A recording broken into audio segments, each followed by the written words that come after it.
Welcome to Commission Ed, the Air Force Officer Podcast.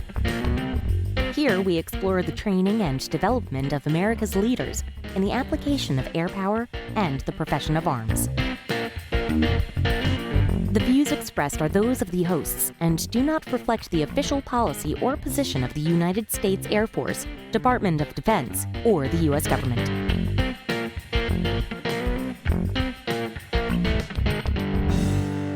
Welcome back to another episode of Commission Ed, the Air Force Officer Podcast. I am Colin Slade. And I'm Reed Gann, and we're your hosts for Commission Ed. This week, we're bringing you the second half of our interview with David.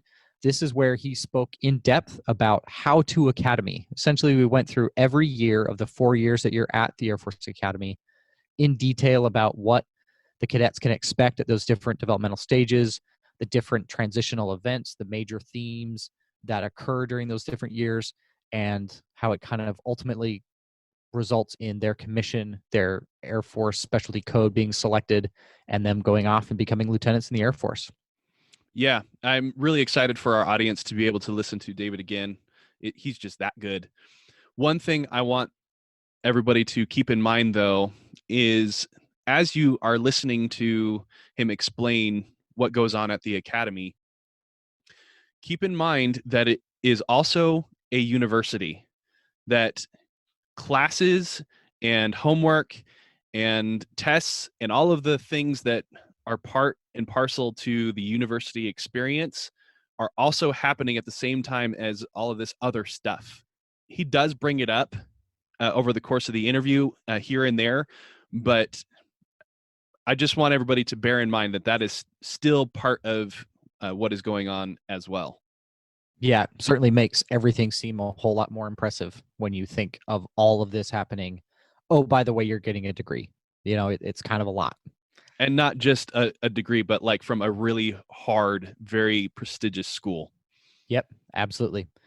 All right. And with that, let's turn it over to the second half of our interview.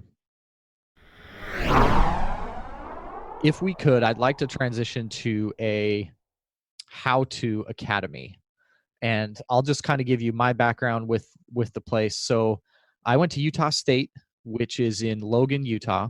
And in the athletic conferences, depending on the year, right, because they change all the time, and depending on the sport, the Air Force Academy was in our athletic conference for club sports. And I was a cyclist in college. And so we went and competed against USAFA cadets in cycling. And best race of the year is at USAFA because it's on the base. They can lock down the roads. There's that circular road that kind of goes around the whole campus. That is such a spectacular place for a bike race. But it's also brutal because the elevation, you're not used to it. What is the elevation of the Air Force Academy? It's like 7,552 feet, I think, something like that. Yeah. And that hurts. And for anyone in our audience who's never gone to a really high elevation like that to do something physical. So Utah State is almost 5,000 feet. And so we usually compete pretty well against a lot of schools in our area because they're at, 3,500 to 4,000. But when we go to USAFA every year, it's just, it's a punch in the gut, to go from 5,000 all the way up to 7,000 plus. But anyway, beautiful race. And then before I went to the UK this last year, I actually was in Colorado getting some training, and I spent a day at the academy. I had a friend take me through. He was on staff there and got me into the cadet area, and I was able to walk around and see what a beautiful, wonderful place. I feel like it should be a more important spiritual home of the Air Force than I think it is. I think it matters a lot to the people who went there, but for those of us who didn't, we don't really have an attachment to it, and I think that's too bad. But that's just kind of me waxing poetic. So why don't you talk us through like How to Academy? So you show up, you go through, quote, basic training. After that, it's like a weird mix of school and military. Kind of walk us through, like first year, second year, third year, senior year. Yeah, just kind of walk us through How to Academy. Okay, so your first 6 weeks is basic cadet training. And that is it's actually pretty hard. It is, from what I've talked to the enlisted members who went through their basic training, it is more physically intensive than basic training, but not quite as like mentally like getting in your head. like they do at Air Force basic training. So it's broken into 2 parts. 3 weeks, you're doing it in the dorms where you're learning how to march, learn how to wear the uniform and stuff. And then you'll have 3 weeks out in the woods, out in tents, just basically doing PT every single day, walking around in 100-degree weather. It's great. I had a blast on the second half. Yeah, I'm smiling. That just sounds like, what's wrong with us, Dave? What is wrong with us? So to get through that, a lot of people struggle with that, especially like that first week. I remember, getting woken up at 4 a.m, everyone screaming, banging on your doors and stuff, being like, oh my God, what have I done? It's basically just bond with your roommates, bond with your flight, and stick together. Like if you try and go solo through the first year, you're going to get rolled over. So it's like, and they do a real good job. There's actual senior cadets are the ones who are mentoring you and like training you during this time. They do a good job of breaking you all down at first and then building you up. So by the end, you're a pretty cohesive team. That same parallel applies, across any formal military training that Absolutely. we've talked to anybody about. My experience, your experience, anybody. If you try to go this alone, it's not going to work out for you, even though you're going to be individually assessed, but you will fail by yourself. Yes. So, yeah, absolutely. Cool. So then you will roll into freshman year. And so freshman year is this weird thing. You get broken out into 40 different squadrons. So generally you'll be in a flight of usually 20 to 30 people, all as freshmen. And so everyone that you went through basic cadet training with, you'll go into a new squadron altogether. So each squadron will be about 100 people, roughly 30 people per class. So 90 to 100 people. It depends. And so the freshmen are then trained by the upper 3 classes. So that's where that first year as a freshman, you are getting trained militarily. So you'll have training sessions where you're doing PT, you're being tested on Air Force knowledge, Air Force decorum. Generally, your room will have to be in what they call SAMI, so it's Saturday AM inspection. So your room has to basically be spotless with doors open all day, not allowed to take naps during the day, not allowed to sit down during the day. That's what it all starts out with. And then on top of this, you also need to go to class. So you're trying to balance all of these military training things also with like, oh, wow, I'm having to do physics, calculus, and chemistry all at the same time in my first semester.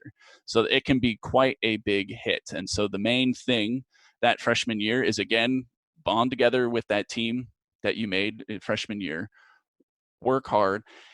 And really the number one thing I would say is get sleep. A lot of people don't sleep at the academy. So like when you get there and you make an effort to go to bed at a reasonable time, so like 10:30, go to bed, sleep 8 hours, that will make your freshman year that much easier. And it seems weird that I'm emphasizing sleep, but that really is like a thing. Like everyone is tired at the Air Force Academy all year long.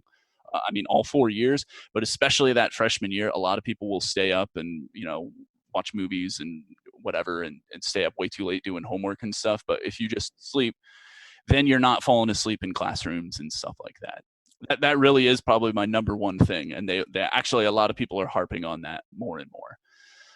And then another is just try and stay as positive as you can and get into other activities outside of your squadron. So there are tons of clubs, tons of different activities you can do. So like I joined the triathlon team. So if you're a recruited athlete, like you're going to be spending time with your team. And so that's already what you're doing. But there's a lot of people who are not. Go join a church group, go join a music group, go join the acting club, the choir. There's all sorts of like science, like research clubs. There's people that do like engineering work, people do programming work. If you can think of it, there is a group there at the Air Force Academy, and go do it. Get outside of your squadron, because honestly, your freshman year, your squadron kind of sucks, especially your first like couple months, because you have to be at attention in your squadron, and people are always being like, hey, when you pass me, you need to remember what my name is and where I'm from. And when you have 100 people and you're trying to memorize that, like you're not going to do it. So then they yell at you and you have to do PT. So, right, like they're putting a lot of pressure on you so that you learn how to deal with a lot of pressure. That's part of the training. and then learning to, okay, well, this is where all the pressure is, and then finding a release valve, finding a healthy place to go do it. And I would highly recommend you go do different activities outside of the squadron with a group of people that you share an interest with. The folks that don't do that are the ones that I noticed who struggled the most freshman year. The ones who just stayed in their dorms and didn't go out, they tended to struggle a lot. They just kind of wallowed in it, right? They didn't find that way to get out. And oh, that's interesting. Well, that explains a lot why their cycling team was so stinking good. Boy, if I was experiencing that through in the midst of college, I think I'd be putting some hurt on the bike as well. But it makes a lot of sense. So we've covered the freshman year. You've been in jail basically. Is there like a transition period where you become not the lowest class anymore? Like what happens as you move from your freshman academics and then you've got the summers? That's something we haven't covered. What happens during the summers? Okay, yeah. Well, summers, you don't really get a summer at the Air Force Academy. Welcome to the military, right? Welcome to the military. Yeah, you will get 3 weeks of leave of summer, and honestly, I would recommend you maybe take it your freshman year and then never take it again. And here's why: there are so many cool opportunities and programs over the summer. You should take advantage of every single one of them. Now, if you need a break and you need an honest break, like that's important. But like I got to travel all over the Middle East. They sent me to the UAE. They sent me to Morocco. They sent me to Egypt. Like I got to do so many things. I minored in Arabic, so I really leveraged all of those programs, right? So I did like 3-week immersion programs, 3-week cultural programs, all sorts of stuff. Then, as I mentioned before, during the summer, this is when you get to do the cool stuff. You get to do powered flight. So you get to, they'll do like a 3 or 4 week program where you go from never flying a plane to potentially soloing a plane, which is really cool. You learn how to fly gliders. Also, it's a joke that someone's in the academy if they have jump wings, because most people get their jump wings during one of these summer programs where you have to, I think you get 5 solo jumps, free fall. And they go from nothing to something, and it's 3 weeks. You also do like survival training out there. You do combatives training. You do like orienteering and evasion training. Yeah, so there's a lot of really cool stuff that happens over the summer. Don't they also send you to like actual military installations and you can kind of like shadow people? I can't remember what's the name of that program, but basically you get these cadets and they show up. They're from the academy. They're wearing their weird academy rank, and they get to kind of see, quote, what the real Air Force is like. Yeah, that's it's your sophomore year. So your second summer at the Air Force Academy. So your first summer was at basic cadet training. Your second summer, you'll have 3 weeks that you go out in groups of usually about, 5 to 10. Like I went to Kirkland, New Mexico, and that was great. Like spent a day just following around the base cops, just kind of seeing what they do. Got to fly on CV-22, MC-130Js. We got to go to they have a lot of cool research stations. Like they have a lot of really cool like development programs and stuff that they'll take you into. So just like some people get to go to really cool bases. I was lucky. Some people get to go to a base where they just have tankers. And so they just will go and fly on a tanker. Like, hey, that's cool, that's fun, but not enough to really fill out all 3 weeks. So it really depends on how much fun you have or how much you really learn during those 10 days. But it really is a good program. You get to see what the real Air Force is about. And usually a lot of people who are academy grads will see those cadets and like pull them aside and be like, hey, I remember doing this. Let me help you guys out. Is the purpose and intent to help you identify the career field that you want to pursue? Is that part of that purpose? I'd say so. I definitely say so. Because at that point, have you selected and identified and been like blessed as a certain career field that happens later? No. So they've actually been changing how they do this every year. I don't know where they're at now. I honestly don't. For us, we didn't learn what we were doing until I want to say second semester, senior year. Oh, wow. So pretty late. Yeah, you put in your wish list and then you are given it like very close to graduation of what you actually got. From what I've heard now, they give it out earlier. Again, they change it. They're always tweaking exactly how they do it, who gets what, where, rack and stacked and stuff. But yeah, I think the main point of that program of getting out is to see a bunch of different career fields and get a good feel of like, oh, hey, this is something I really didn't think about before, or oh wow, like everyone always says tanker pilots are lame or flying tankers is dumb, but then when I saw them, these guys were actually awesome, and this seems like a really cool mission. Maybe this is what I want to do now instead of being a developmental engineer. Got it. Okay. Yeah. No, that's cool. Awesome. So you come back, you're now what, second class? What do they call you when you come? They don't call you sophomores, freshmen, do they? Like, what do they call you? So you're fourth class, third class cadet, second class cadet, and first class cadet. They have little nicknames for a lot, like first class are firsties. Freshmen are doolies, which is Greek for slave, but that's kind of in tradition of the other academies. I think at West Point, they call them plebs, which is slave in Latin. So, it's just an old, I think, tradition that kind of goes there. It's it's an endearing term eventually. Got it. Okay. You'll use it endearingly about yourself and others. Yeah. So what is it? So the transition actually from being freshman to sophomore, when you were saying like the highlights, this is probably the biggest one other than graduating, in my opinion. So it's when you are welcomed into the cadet wing, like officially. It's called recognition, and it's sometime in spring. And I can't go into too much detail, but it's basically 3 days of, kind of think of like a hell week, but it's condensed into like 3 days. So all like the military PT, all of the knowledge and all of the Air Force information that they've been having you memorize, like dates, names of important people, important quotes, Air Force aircraft parameters and munition names and all this stuff. It all comes into a culmination of 3 days where it is 12 hours, probably like 16 hours a day for 3 days that they're going after you. It's basically you against all of the upper classes, testing you and your team to see if you guys are welcome into the cadet wing. And there's a lot of really cool stuff, a lot of traditions just in those 3 days.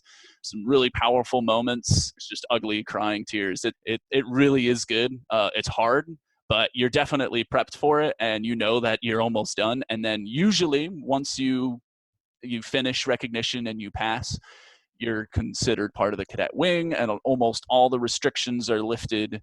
And previous to that, since you were in like the trainee-trainer like relationship, you weren't allowed to like be friends with the upperclassmen. But now that you're after recognition, you're now allowed to be friends. And so that's pretty cool.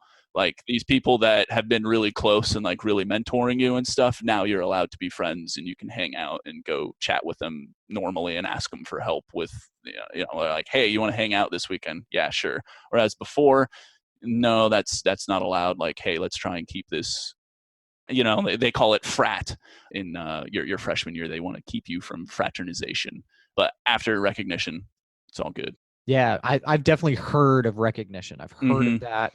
And also heard similar sentiments reflected, like huge deal, one of the most memorable events. Okay, so recognition's done. You do your 3-week summer thing, and then just kind of back to the grind. Is anything different specifically about the sophomore year, except now you're less in jail? Can you have a car now? I hear you. No, you still can't have a car. Oh. No car until your junior year. Wow. Okay. The thing is that the Air Force Academy has a ton of rules. There are a lot of rules. And I don't know of anybody who obeyed every single rule the entire time they were there. So it's like this weird, interesting thing of like, yes, you want to do your best to obey the rules, but you have to stay sane a little bit. And of course, you don't want to be immoral. No lying, no anything. Like if you get caught, you own up to it, you just do it. But that's part of, I think, the experience is learning like how to, you read the rules and you know them so well, you know how to kind of manipulate through them, I guess. That's fascinating. Yeah, that's super interesting. That's my take about a lot of the training there, because there are so many rules. Like we can't go into the vast quantity of them. But I think there's honestly an intent there of you need to be creative in how to stay sane and work together as a team too. So you're not, of course, like no cheating on academics or anything like that. But there's a lot of rules that you can kind of work around and have fun with, and it's part of the experience there. But yeah, sophomore year, the biggest difference is now you are directly in charge of training the freshmen, the new underclass. So now you are trying to, one, take more of your focusing, you're starting to go more into your majors classes, so you're starting to specialize a little bit more. But now you are directly training the freshmen. A lot of people, I remember when we were there, they called sophomore year the lost class. They said they didn't have much for it, but they've been really trying to build that, like, no, you guys are now the mentors.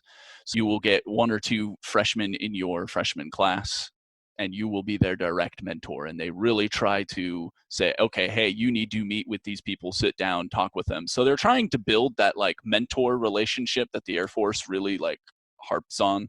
So they're trying to build that sophomore year. That's when it starts. And it's a good program. A lot of like basic, like awkward conversations that you have no idea how to work with, that starts there in that sophomore year, mentee mentorship. Yeah. Okay. So sophomore year is wrapping up. You're about ready to do your summer thing, whether it's a break or, head to a base or, powered flight, whatever it is.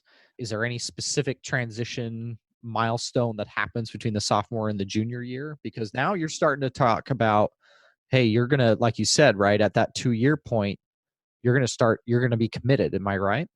Yep. It's your commitment dinner. So that's when you say, hey, I am committed. So I had 2 friends in my freshman and sophomore class that decided this just isn't for me. One guy just really wanted to marry his girlfriend. So he quit and he went and he got married, and he's been doing great. But like, he just didn't want to do a couple more years, because that's actually a caveat that I didn't mention, that it's a big one for a lot of people. You cannot be married and you cannot have any dependents while you're at the Air Force Academy. So you can't be doing child support. You can't be doing anything while you are at the Air Force Academy. So yeah, that was actually something that I considered and eventually decided would prohibit me from going. Is I had a serious girlfriend, and I knew that marriage was really important to me, and I didn't know that I would be willing to go through the entire university experience and wait that long, basically. So yeah, I'm glad you brought that up. Okay, so commitment dinner, is that usually like April, May timeframe? When does that happen? it's at the very end, end of the year, May. Yeah, and so that one's like it's a full on like military dress ball type thing, the champagne, the toasting, all that stuff. And then there's usually a dance afterwards, and then a lot of people will go and get like cabins and stuff up and celebrate with their buddies up in the mountains or out in the springs afterwards. Okay. Can you have a guest to this event? Yes, you can, okay. You can invite a guest. Yeah. So you invite your date or whatever too. Mm-hmm. Where, just, this is totally ancillary, but like, where do you meet people? Because pretty much you're going to school, right? And you're like there. So how do you meet people that aren't part of the academy? So on weekends, your freshman year, you're not really going out. That depends on your squadron, but basically your first semester, you're staying local. So you're not meeting anybody. But afterwards, like, especially after you're recognized, you're leaving quite a bit. And so a lot of like local places, local families will sponsor cadets. So they'll, like, just a family will say, hey, I'm going to sponsor you. So since you don't have a car, I'll pick you up on the weekend, come over, hang out here. So a lot of people will make friends through that family and then hang out that way. And then a lot of people will just drive up to Boulder, drive up to Fort Collins, drive up to Greeley. Those are the 3 places where you got CU, CSU, and UNC, the 3 big like state colleges. And they'll just hang out there. So it's basically the weekends, you'll meet people there. But in general, the academy is about being indoctrinated into, Air Force culture and military culture. And so they try their best, they honestly do, of trying to keep you there. And you go through so much there that you make your best friends there. So it's rare for people to make like extremely good friends outside of the academy that they keep after they leave. But so like you can still meet people, like we met people in Colorado Springs and stuff, but generally that doesn't happen too much until you're a junior or senior, because you don't have your own car. So you just can't go out and travel a whole bunch and, go to parties and stuff, but people did it. Yeah, we did it, especially my senior year. Yeah. How do they deal with romances that form within the cadet wing? Is that like, are there rules about that? Like, how does that work? Because I mean, if you put 4,000 young men and women on a campus 24 hours a day, at some point, someone's going to meet someone that they think's pretty cute, and they're going to want to hang out with them, right? So, like, how does that happen? Yeah, absolutely. So the big thing that will get you in a lot of trouble is fraternization with upperclassmen with freshmen while the freshmen are in training mode. So that's a big no-no, right? That's the equivalent of officers sleeping with enlisted, or an instructor sleeping with a student in any sort of training environment in the Air Force.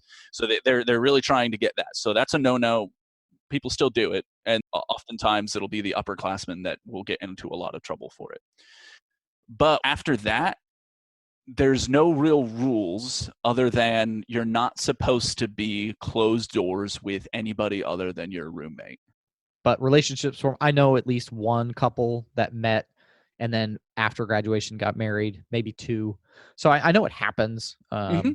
It happens all the time. Yeah, we would always joke, never go blue on blue, date a cadet, but people did all the time, right? Again, you go through so much, and then a lot of the times people have an issue of dating people who are not cadets, especially in Colorado, because they just don't understand like all the pressures that you go through, and like, I can't come hang out this weekend because I have a Saturday AM inspection where I'm getting, standing at attention in my room as someone's, looking for dust on my countertop. Only another cadet is really going to understand that you're not making that up and you're not just ditching them or whatever. A lot of it. No, that makes sense. Okay, so you come back junior year, you've gone through commitment, you're in at this point. How is junior year different? Okay, so now you got a car, right? That's probably a big deal. Do you have a bunch of folks go out and buy a bunch of, we always call them lieutenant mobiles, when lieutenants would go and spend probably too much money on something they definitely didn't need, but boy, they sure loved their fancy new ride. Is that something that happens after 2 years of no vehicle? Yeah, it's take that USAA loan. You can get that USAA loan. So you can get USAA and Navy Credit Federal Union will give you a really good loan, super low interest. I think your senior year, and a lot of people go and just get cars. It's a joke that you can go to any like fancy car dealership and just test drive, and and if you say that you're a cadet, they will just give you like anything you want because there's so many cadets that go and buy cars and stuff. I bought a junker and just had a junker just to drive me around so your junior year, the big thing that happens there is that now you're starting to get in more responsibility. So now you're becoming like a flight commander. You're starting to be in charge of programs and stuff. In your cadet squadron. So you're getting a little bit more responsibility. I think technically your rank is like NCO and senior NCO. So that's kind of the type of responsibility that they're going for, is kind of more like a senior enlisted tech sergeant to an NCO type level of, okay, yeah, you know how the academy works. You're going to be in charge of, this type of program or this type thing. Really, the biggest thing is that now you are full swing into your major and you are starting to specialize into your major. And for a lot of people, that can be really fun, especially if you're engineering and stuff, because my goodness, the Air Force Academy has really good engineering programs. Like, you're doing really cool stuff. Like electrical engineering, you're not just like tinkering around. No, you're building like buses for satellites that are going to go up and be used in our Space Force, or our Air Force, right? Yeah, I remember when I went this last summer, the guy took me around. He's like, oh yeah, so there's where our satellite control station is, and we've got this many experiments on satellites right now. And I'm sure that happens other places, but man, that was a pretty stinking cool thing. Yeah. There's an airfield on the campus. Is that correct? Yes. So it is a really neat thing. So a lot of my friends, academy grads, were engineering majors and talked about some of the stuff they did, and it just seems pretty incredible, to be honest. I saw they had an electronic vehicle team where they've got like Teslas and they're doing all sorts of experiments on optimization and stuff. I mean, that's pretty stinking cool stuff that you get to work on that kind of stuff as, a college student. Yeah, no, it is really cool. I was always jealous of my engineering friends. I was a history major. but like military academies have really good history programs, especially military history. So like I had a lot of fun in their top schools for that. But just the stuff that the engineering guys get to do is really cool. And that's kind of baked into the DNA of the Air Force anyway, especially engineering. I mean, that totally makes sense. So awesome. Okay, so what's the transition like between junior and senior year? Is that when you have like the ring dance? Mm-hmm. Right. Okay, so for those that may not know, kind of break down what the history is of the ring, what its significance is, and correct me if I'm wrong, but like you have to buy one. Is that correct? Yes. In all intents and purposes, if you decide you don't want one, you have to sit down with the superintendent of the Air Force Academy face to face. Who's a 3-star, correct? 3-star general. Yeah. So this person speaks directly with congressional members and the president on a regular basis. So sitting down with the 3-star and telling them why you don't want a class ring is generally, to just about everybody I know, not worth it, especially when you can get a ring for like $300. That's fine. Like, again, you get paid while you're at the Air Force Academy, and your expense shouldn't be all that much. Some people go all out and spend, thousands of dollars on their class ring. I went cheap, and my ring still looks great, just because I wanted something that if I got dinged up and whatever, it wouldn't get broke. But yeah, the ring is a really big deal, because your class year is something that means a lot all 4 years, and that ring is kind of the embodiment of what your class is. So when you first get in as a freshman, you're given given a color for your year. So it rotates between red, yellow, blue, and silver. And so I was a red year, and red all the way back for the first red year, they called themselves, I think this was like in 54, they called themselves the Red Tag Bastards. And so that has been kind of like the rebel class has always been the red year, I guess. And so you kind of have that thing to it. And then you're also given a class motto. Ours was like a machine, and it's supposed to have a jingle that rhymes with your year. So 2014 was my graduation year, like a machine. So anytime you hear the number 14 as a freshman, you would all shout like a machine. It sounds really cheesy. It is, but when you're going through all that crap, like, it's the little things. It's the little things that that gets you through it. And then I think it's your sophomore year as a class, you get to vote on a class like representative or icon, and it can be any military member. I think the only thing is that they have to be dead, so they have to have passed away. And they can be any military. So some classes have Patton and stuff. Ours is Colonel Zeamer. So he's a Medal of Honor winner in World War II. Stories, super cool. Look it up. So now whenever we hear the number 14, we all shout Zeamer. So if you get a bunch of Academy grads together, they'll maybe mention it and I'll chuckle and be like, haha, we're so silly. And so you'll have all of those things on your ring. So that ring kind of embodies all of those little inside jokes and all of those things. And so now your junior year, you buy your rings, you get your ring, and it's a ring dance. So again, it's like a full-on military ball. And then that one is for sure everybody goes up into the mountains and celebrates that weekend. So that's like one of the big things that, okay, I've been accepted into what they call the long blue line. So not only are you just like accepted into your class, you're accepted into the cadet wing. No, now you're part of this greater brotherhood of like academy graduates, because and like West Point and Annapolis, they have something called, I think, like the long gray line, especially at West Point. So like they have a ring from every class member all the way back to when the school started. So it is a meaningful moment to be like, wow, okay, I am now part of this kind of brotherhood of being in this thing. And it's like more than just the Air Force Academy. It's like I'm getting closer now to graduating.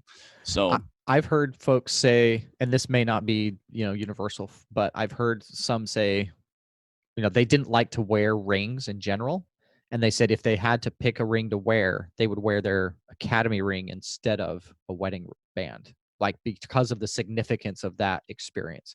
Now, like I said, that may not be universal, but I mean, it just goes to show, like, this is an incredibly challenging event, the whole idea of going to a military academy and getting through it. it's got to be something else. I think back to OTS, but it was only 12 weeks for me. It was, life-changing, super important. Stretch that out to 4 years, I think it might be even that much more significant. Do you think that's fair? Absolutely. Like I said, when you go through so much with a lot of people, you really do bond. And then there's just that added, like I said, that long blue line, there's that heritage of that. And they do a very good job of reminding you of that heritage at that school everywhere. You're wherever you walk, there's murals, there's pictures of past grads, what they've done, Medal of Honor winners. There's a big thing to Lance P. Saijon, the one Academy grad with the Medal of Honor winner. So there's a whole dorm named after him. There's a whole hallway that tells his entire story.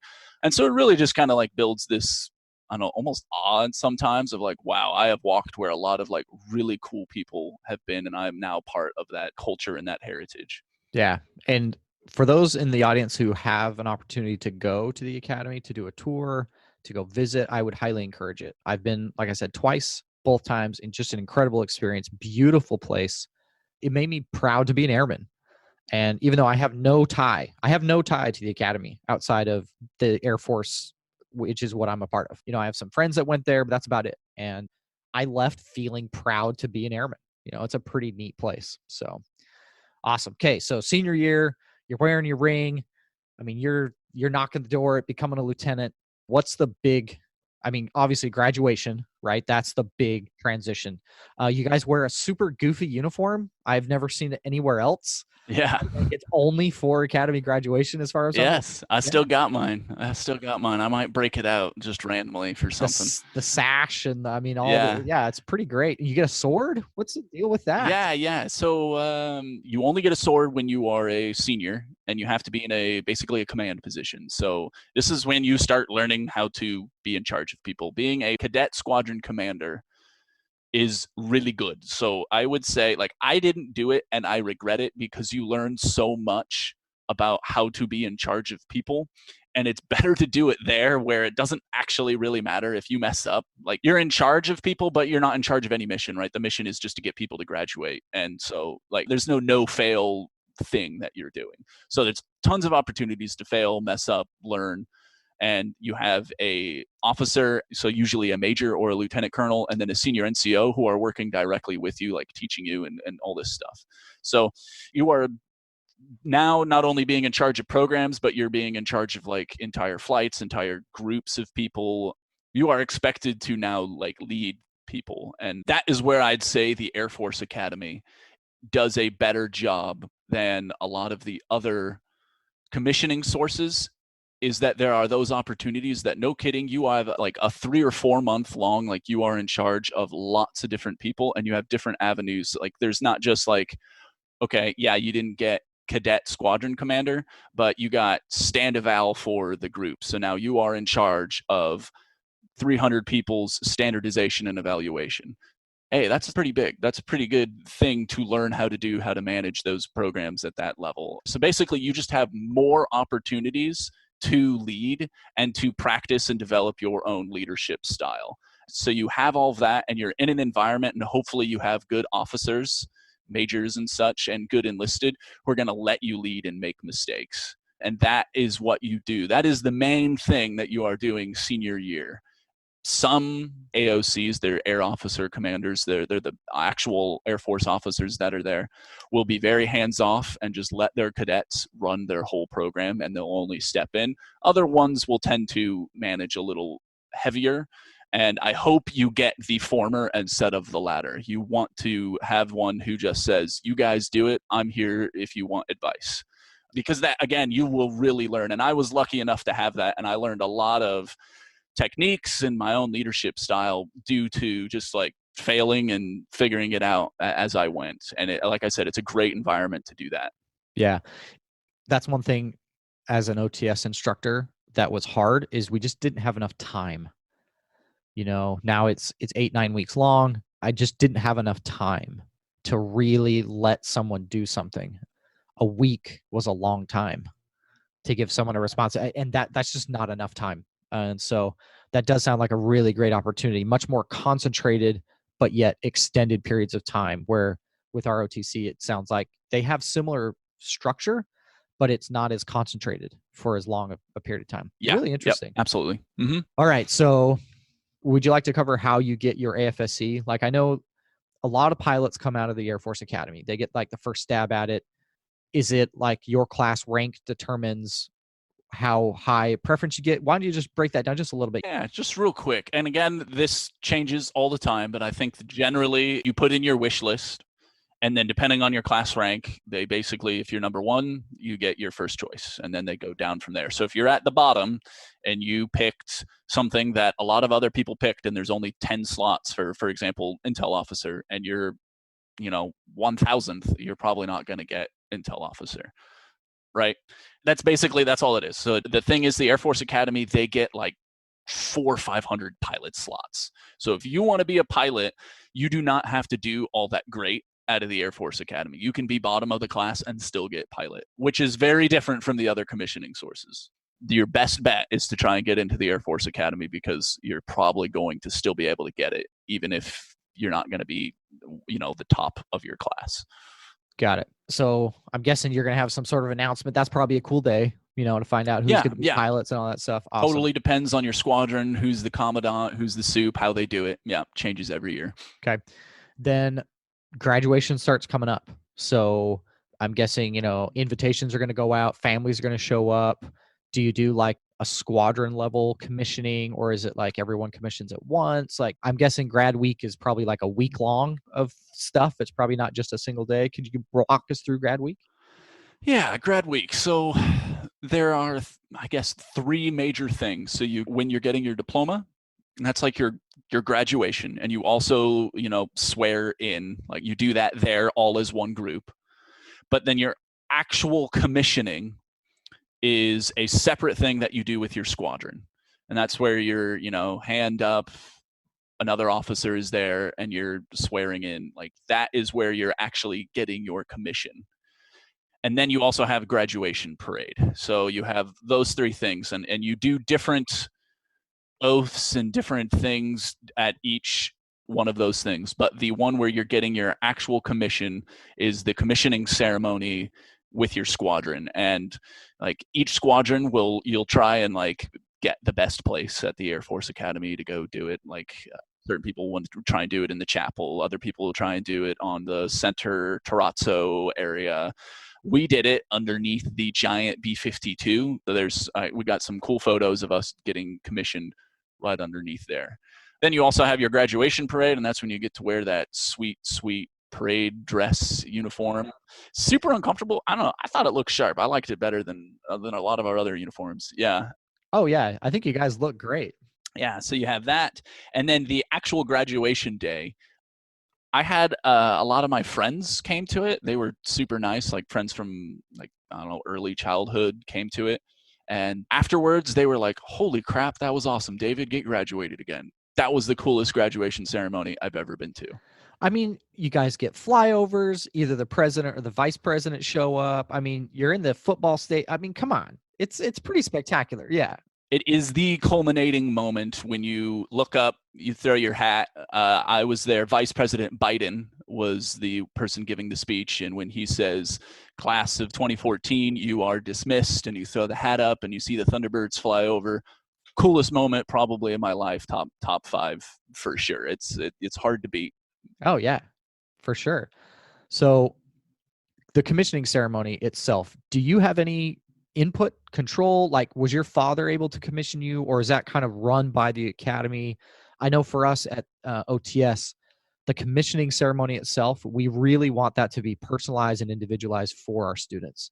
So they'll have, former commanders come in, they'll have family, friends, we really try to focus on them for that time. Is that a similar situation, or is it kind of more run centrally? Yeah, no, it's 100% up to you. So you choose who you want to commission you. So it was actually my brother who commissioned me, because my brother was also an academy grad. So when my brother was a senior, I was a freshman. So he was actually a brand new captain while he commissioned me. So cool. That's great that you get that opportunity to really personalize and make that extra memorable. For salutes, do you guys, bring in maybe enlisted members that meant something to you? Is that a thing for Absolutely. you there? Or okay. Yeah. Cool. You can do it to, I know some people, their first salute was their siblings or even, their dad or their uncle or someone who's enlisted. You get a silver dollar. And that silver dollar you are then, you give to that first person. I hear that there's a lot of fights of the security forces of who gets to man the gates the day that the cadets win, because then they get their first salutes and they can make a little extra just a little bit on the side. Yeah, absolutely. maybe a couple like $30-$40 at a minimum sometimes. So and then I saved mine for a good friend that, it wasn't technically my first salute, but I gave it to that person, later after I graduated. So. Yeah, I did a similar thing. I did a ceremonial one with my father, who's an enlisted airman, and then I kept one in my pocket for the actual, no kidding, like first time an airman saluted me. Guy was not ready for that. It was pretty cool. But anyway, awesome. What an incredible rundown. Really appreciate you breaking that down for us. 2 last questions, or I guess statements. Kind of sell it for us. I'm sold. If I had a child and they were seriously thinking about joining the military, I would strongly encourage them to, work up and apply to become part of one of the academies. But sell it, give it here's your last minute, time to really seal the deal on why someone should consider going if they're thinking about it. Yeah, I won't sugarcoat it. It's going to be hard. It's going to be rough at times. It'll be very frustrating at times. They're going to be telling you, hey, you are the world's next generation of leaders. You're our best and brightest. That's what you're getting told. And then they'll sometimes treat you like children, with all the rules. But the thing is that nothing is worth it that is easy. Like, right? It is hard. It is difficult. And that makes it like really rewarding.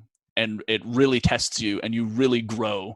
I'm a completely different person from when I was a freshman at the Air Force Academy to when I was a senior. And I will, no kidding, say I was way more prepared to lead than if I went through an ROTC program, because I had 4 years of dedicated military training. I had so many opportunities. I didn't, I barely touched on the opportunities that you get there, way more than I think than a normal college will offer you. There are so many.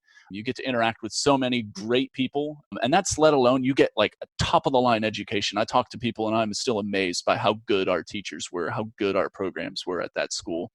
And man, you make some of the best friends. That's probably the best thing, is you make your best friends in the whole wide world are going to be from this academy, because you go through all of this stuff together and you have so many cool memories. So you're not going to get your normal college experience, but man, you get to do some other stuff that's way cooler and way more memorable in my opinion. So go for it. If you're thinking about it, do it.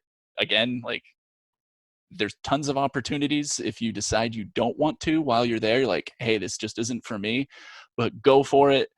Make friends, take the risk, and work hard, and it's great. It really is. It's a good time. Awesome. Last question. Again, super appreciative of your time today.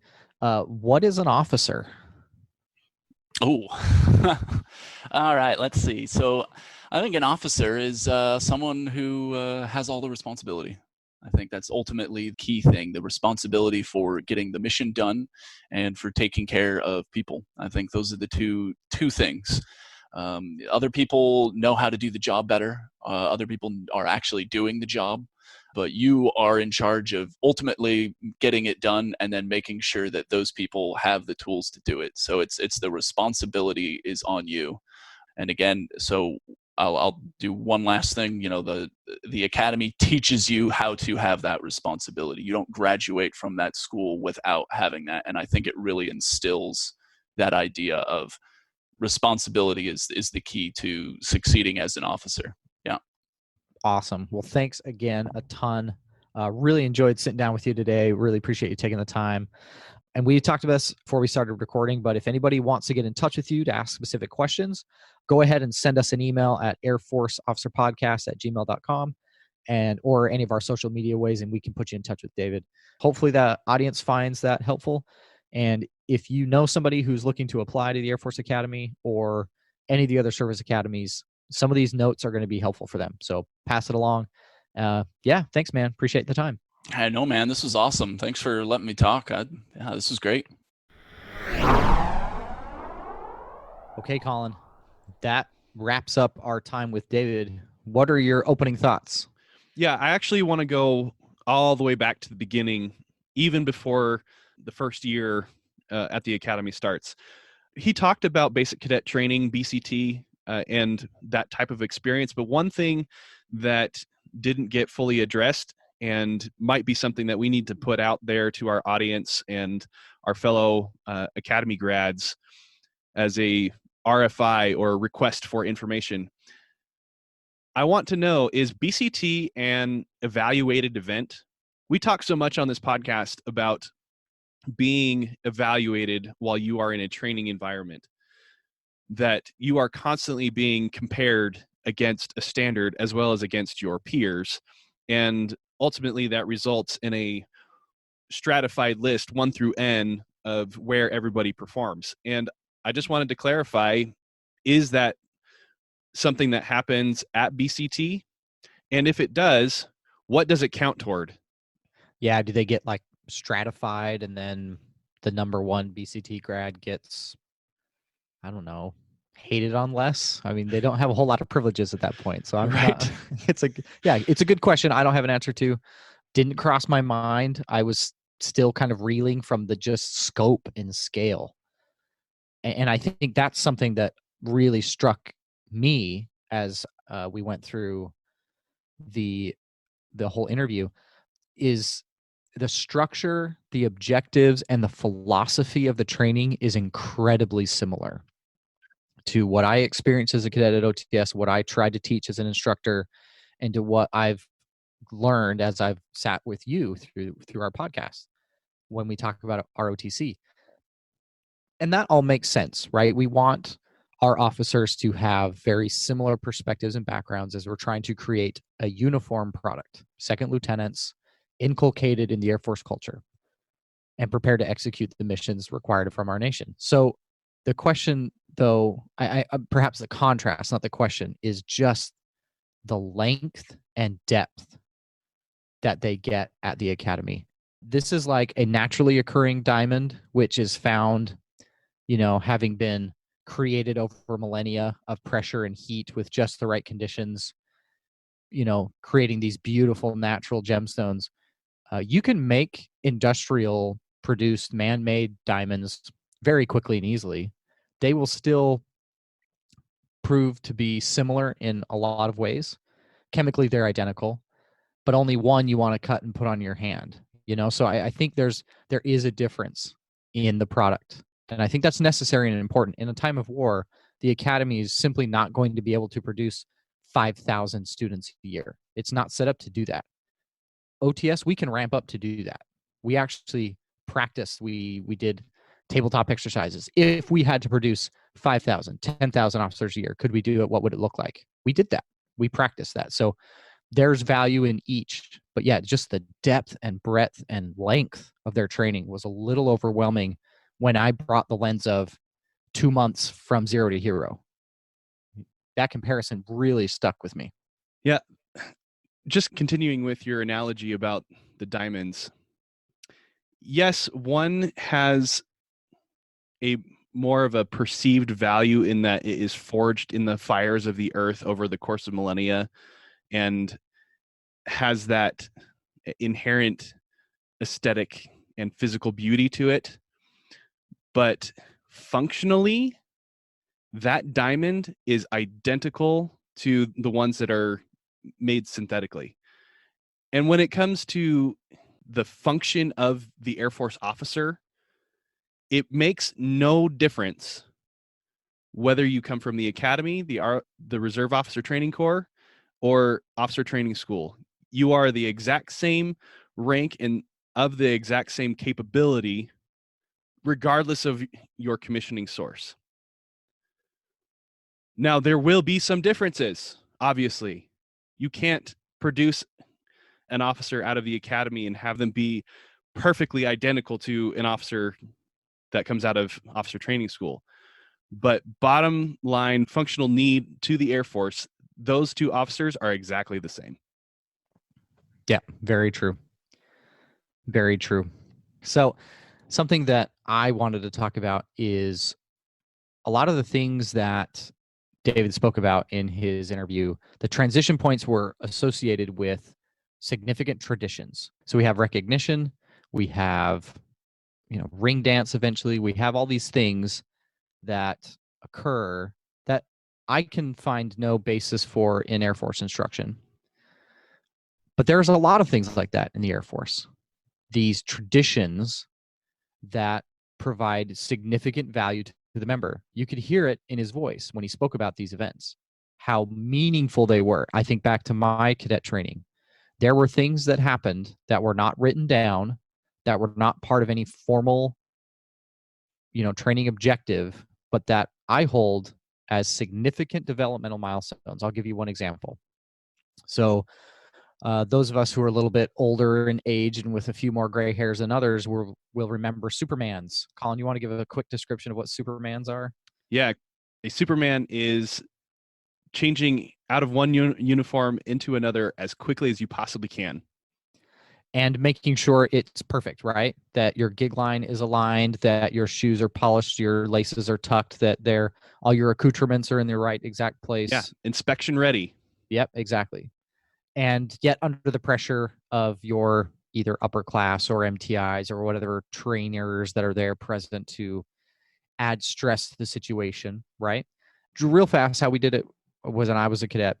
The first few times it's just confusion, as you're taking a shirt off, you just throw it someplace, but pretty soon you actually develop a plan. Now I'm going to take my shirt off. I'm not going to turn it inside out because when I have to get back into it, it's going to take longer. And I'm going to set it right here. I'm going to put my socks right here. To put my shoes right here. So when I have to come back here to switch back into this uniform, it's a lot faster, right? You start problem solving and planning ahead. And then what'll happen is you come out and you're ready and you're perfect. And your instructors, your trainers will say, hey, where's your roommate? Why aren't they ready on time? And then you go, uh-oh, it's not just about me. I got to help my roommate. And then a room will come out and they're perfect, right? And they're like, hey, your flight's not ready. And you're like, uh-oh, it's not about me. It's about the flight. And pretty soon you'll get to a point, and I'll never forget it. My entire flight stepped to the hall the exact same time, perfect uniforms, inspection ready, before the, ridiculously short deadline imposed upon us by our gracious trainers. I was trying to say something nice, but that's about as much as I can give you. And they looked at us, they did their little evaluation, and then they turned around and walked off. I get chills thinking about it right now, what we did. We became a flight that day.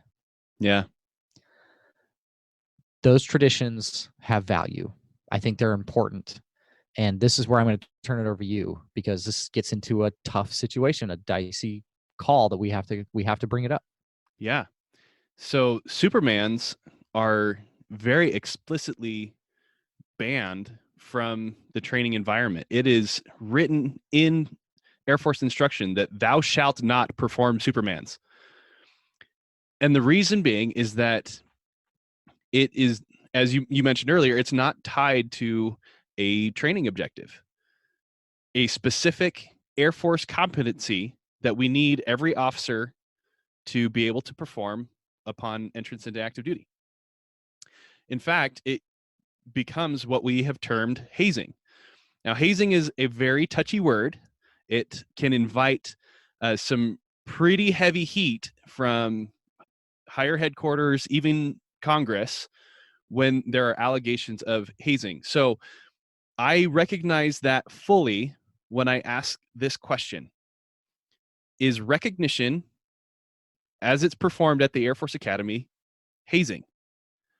Because the way that it was described by David in his interview is that it is something that everybody has to pass through in order to be accepted into a group.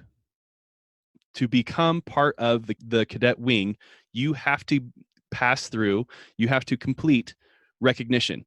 And so to me, that makes my alarm bells go off about whether or not this is hazing. Or is it, as you are saying, Reed, is it value-added tradition and heritage that we need to maintain in order to continue producing the best officers that we can? Yeah, and I'm going to stay on that side of the coin. because we're trying to be objective here. I can see both sides, but I'm choosing to plant my flag on this side. Tradition not only has value in its ability to help produce officers, I think it also has value in creating a sense of unity, a sense of identity. We are part of what we do at training is we teach what we want and we train habits away. Like, we are trying to create someone different.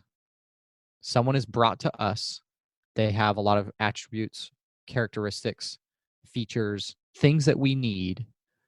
And we are trying to burn away things we don't. And part of the way we can do that is by creating shared experiences that are meaningful, that may often be tied to emotion. And I think those things are of value. Tradition is what makes you proud. History gives you knowledge. Tradition makes you proud. And I think that matters. I think we need to have that stuff. That line, though, between value added, and I can sell Supermans all day. Problem solving, working as a team, communication. Those are all training objectives. I can sell that all day long. But by and large, I think it's really important that we have this conversation, because I don't think we can go too far one way. I don't think we can go too far and lose these traditions. I think those traditions matter. Yeah. And just to be clear, I am not saying recognition should go away. I am asking the question,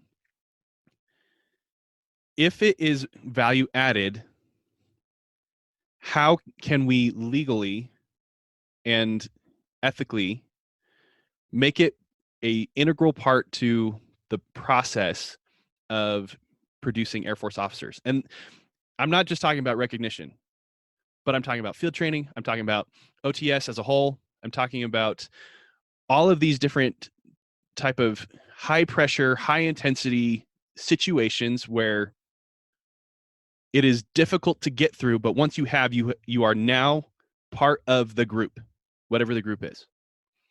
How can we do that correctly so that we can maintain that tradition? How can we hold on to it and have it continue to be part of us in a legal, moral, and ethical way? Yeah, totally agree. I think when OTS went from 12 to 8 weeks, I think we lost some of those things just by sheer logistics. There's just not enough time. We've talked a little bit about field training. What, 10 days now? 14. Trending toward 10. 14 days? It's still not long enough. It's just not long enough. So, yeah, I would love to figure out a way to make that happen. And I wonder if our trainings are that thing or if they've lost some of it. I've often wondered, is OTS hard enough? Is it hard enough to forge that identity, that perspective, that singular touchstone moment that you can look back on? Or is it just something you had to do TDY en route? Yeah, because ultimately that's what this is all about. The Air Force Academy, ROTC, OTS, but really the Academy, gets at this at a very deep and concentrated level, is indoctrinating, and I use that word purposefully, indoctrinating our officer candidates, our cadets, in the Air Force culture and the profession of arms. Yeah, I think you're right. I think they absolutely nail it there. And that's actually something that led to another thing I really took away from our conversation. I mentioned it in the interview, and I've mentioned it a couple times. When I went back this last summer, I got to go on a really in-depth tour. And I said this in the interview, I left feeling like a better airman. I left reblued. I left energized. I left excited that I could claim some part of this place because I was in the Air Force, yet wanting more. And my question that I would, like to talk about with you is, how can we, and maybe should we, make the United States Air Force Academy a bigger part of the broader Air Force family life experience? Do we move officer training school, basic training, Air Command and Staff College, Air War College? Do we move those things to that place so it becomes the literal and figurative home of the United States Air Force? I think there might be value there. What are your thoughts? Well, by contrast, So every officer passes through Maxwell Air Force Base on a regular basis, multiple times across their career. But do any of us feel like Maxwell is that spiritual home to us? There may be some, but I would venture to guess that the majority of us do not feel that way about the home of Air University. And so I agree with you that if it were someplace else that has kind of that already in existence, maybe that would help us to refocus and feel that much more attachment to a base and a spiritual center. It's dripping off the walls. It's everywhere you turn. There's an art piece. There is a static display. There is a name of someone important. It's everywhere. It's inescapable. And I contrast that to my time at Maxwell. Very important things happened there. The first airfield that Orville and Wilbur Wright established for the Department of Defense was Maxwell Field. That's a big deal. The folks who basically imagined what the air campaign would look like for World War II, they did it there at the home of where Air University headquarters is, the actual headquarters for the 3-star. It was in that building. I'm not minimizing those things, but they don't fill your senses. They aren't ever present. It's the way the Air Force Academy just pushes that into every pore of who you are. Doesn't happen at Maxwell. It just doesn't happen that same way. And I don't know how you fix that. I don't know if there's some, office of propaganda that's sitting somewhere who's trying to figure out how to do this, but they do it well. I mean, hey, yeah, let's walk. Oh, yeah, that's Neil Armstrong's spacesuit. I mean, it's just everywhere. It's everywhere. It's incredible. And I left wanting more connection to that place. I'm totally buying what you're selling here, Reed. I would love to see you've already said it. SOS, Air Command and Staff's College, Air War College, the whole of Air University to move there. I think that would be brilliant. Plus, it's in Colorado, where the headquarters of the Space Force is going to be. And so it's a consolidation of the things, both past, present, and future, all things Department of the Air Force in one location. It just makes so much more sense to me to do something like that. Yeah. There's logistics that make sense too. I mean, the amount of space on the academy, it could absolutely incorporate all of those things and more. Whereas right now we're trying to jam field training into a small 46-acre location where OTS also does all their field training. It's starting to get a little tight over a Vigilant Warrior, So I think a lot of things make sense. Change is hard. Doesn't mean we shouldn't give it a thought and try to push for it. But yeah, amazing place. If any of our audience, I said it in the interview, but if any of our audience gets an opportunity to go, take that opportunity. Yeah, absolutely. Wholeheartedly agree. Once again, huge thanks to David for taking the time to share this knowledge with us, to help paint that picture of what could and should be the spiritual home of Air Force officership, the United States Air Force Academy. Such a pleasure to listen to him. If any of you got anything worthwhile out of this episode, we invite you to leave us a rating and review on your favorite podcasting platform, iTunes, Spotify, Stitcher, wherever it is that you're picking up this episode. Please let us know how we're doing. If you have any questions, you can reach out to us at airforceofficerpodcast@gmail.com.